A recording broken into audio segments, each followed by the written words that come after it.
So ma'am, ito po yung Manila to Cebu natin. July 13 to 16. Ayan. Ayan po. No children, no infant. Round trip po siya. Ayan. So ma'am, ito naman po yung ating Manila to Cebu, no? So meron po tayong mga available airline na East Asia, Cebu Pacific, and Cibgo. So sa tatlo po na yan, ang pinakamababa natin is, itong Air Asia po. Baba talaga ng Air Asia, no? Kahit saan. So sa Air Asia po is 2,417 po siya. Cebu to Manila, round trip. 2,417.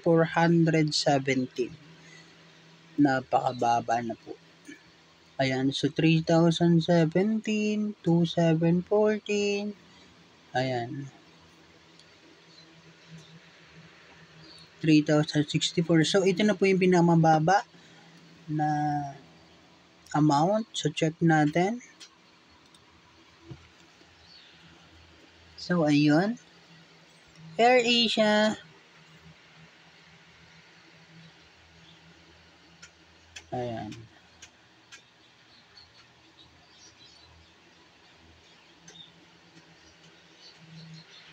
So yung return flight July 16. Ito ay July 13, July 16. So ayan.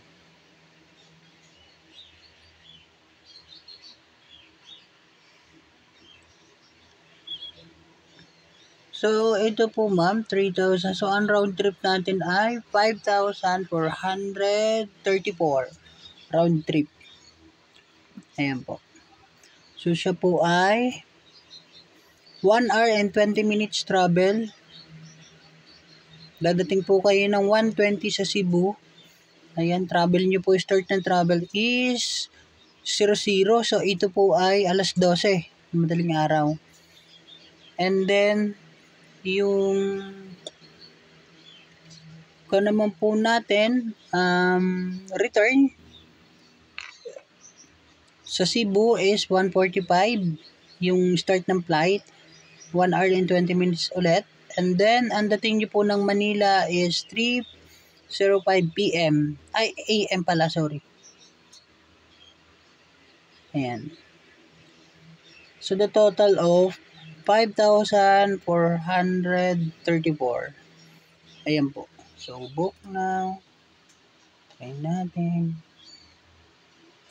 Para calculated, mas malinaw. So,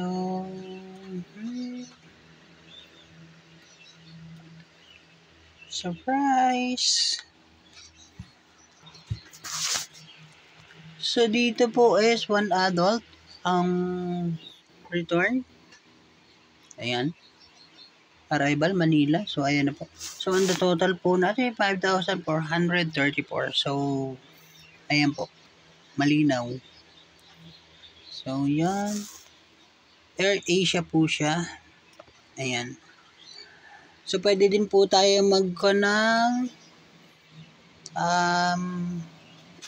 ang tawag dito, insurance. So, kapag magpapampo kayo ng insurance, so check lang po natin ito, and then avail po ng insurance. Ayun. Then, I agree terms and condition, and then book now. Ayan. So, please fill all mandatory. So, ano yung mandatory? Is yung agree. Ayan. So, hindi po siya magpo-proceed kasi wala tayong balance. Ayan. So, yung mga name dito, ayan, yun yung sa akin. And then sa client, ito. Miss. Ayan, ayan, ayan, ayan. So, try natin si ma'am.